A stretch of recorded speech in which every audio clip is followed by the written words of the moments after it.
UFC boss Dana White and former UFC heavyweight king Francis Ngannou were once engaged in long, drawn-out negotiations to keep the Predator competing in the octagon, where bouts against the likes of Jon Jones awaited.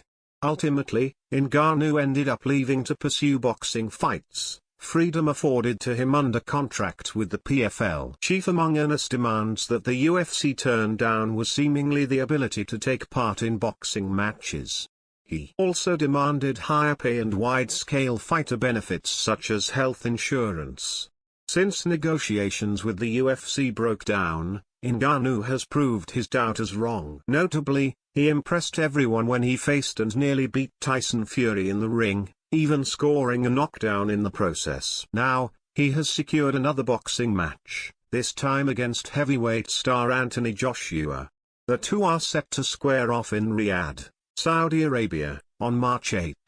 Fans have consistently been wondering whether a potential return to the UFC may be on the cards. While Dana White has insisted that Francis Ngannou will not fight in the octagon again, circumstances often change.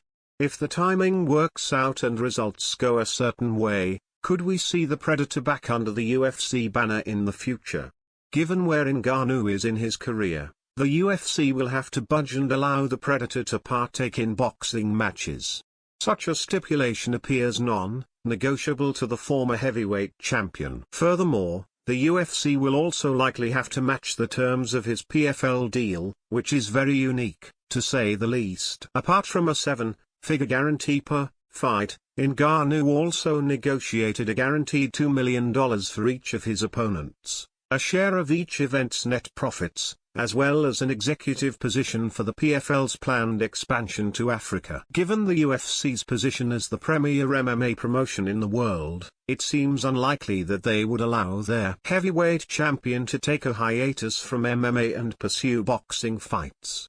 The PFL, for instance, is yet to announce Ngannou's next fight. The Predator will face Joshua in March, and May will mark a year since he signed for the PFL.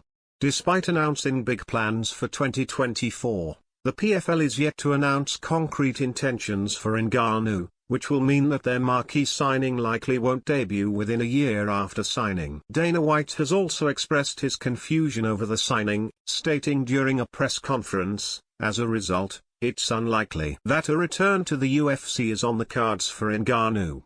That being said, Dana White is a shrewd businessman above all else, so fans shouldn't rule out the possibility entirely.